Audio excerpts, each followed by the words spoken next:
Hey everyone, and welcome back. So today we're going to be talking about writing an author biography and the things that you want to incorporate in that biography.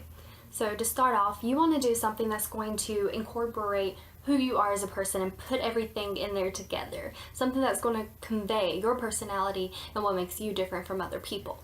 So you always want to write this in third person. Well, not always, but typically it is done in third person. And you want to add different things such as, are you a writer? Are you a student? Are you a teacher? Are you an artist?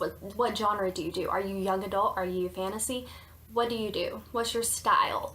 You want to add as much as you can in there. And if you don't have a style yet, or you just don't really know, just make it generic. Say, is a writer. Brittany Moore is a writer, and it can be that simple, or you could say Brittany Moore is a young adult fantasy writer.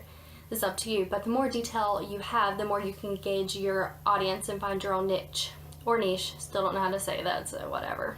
One thing you want to remember when you are writing your biography is that you don't want to make it lengthy. You want something that's short and sweet, that conveys who you are in as little amount of words as possible. So all that little fluff, if it's not necessary, get rid of it.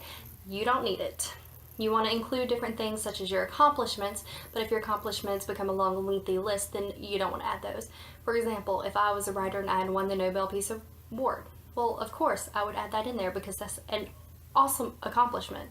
However, if I just won my high school's Battle of the Books, that I wouldn't incorporate. Sure, it's relevant to writing, but it's not relevant enough that people who are my readers would want to know that. They don't care that I won Battle of the Books.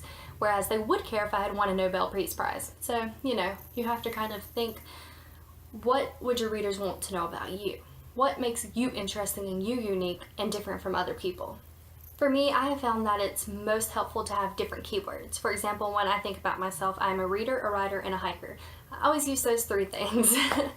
So that's what I go to. So if you read my biography, which I have right here, it says,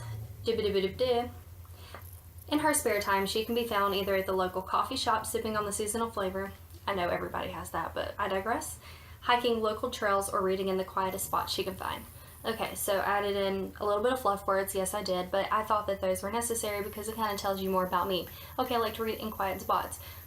Sure, that could be almost everyone, but I'm an introvert. I like to be alone. So that kind of helps convey that introvert part of me.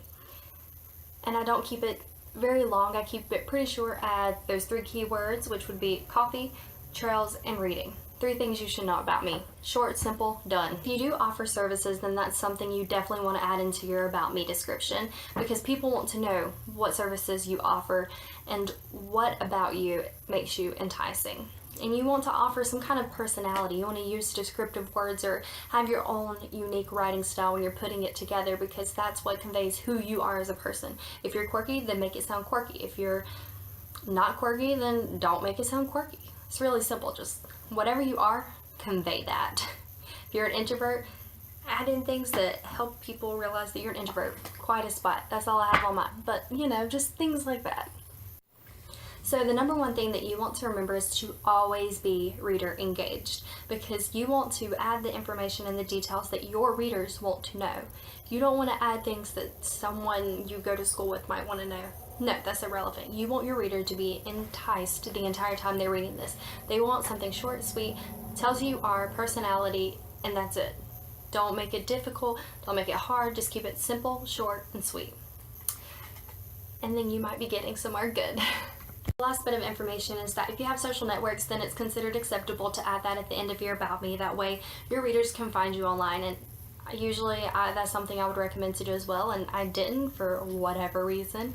But it's definitely something good, because then your readers can find you and be connected with you on a different level.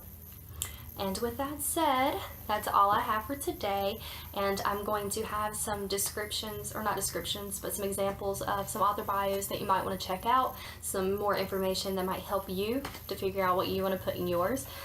For mine, I will also have mine in the bottom of this description down below. That way you can kind of see what I added. I just added I'm in a small town. I graduated with a BS. I'm working on my MS. In the spare time I have, I like to drink coffee, hike, and read. So that keeps it pretty short and simple, and as you can tell, it's only this much, so that's not too bad. But yeah, so all the information will be in the button, so you can go and look at it. and I will see you guys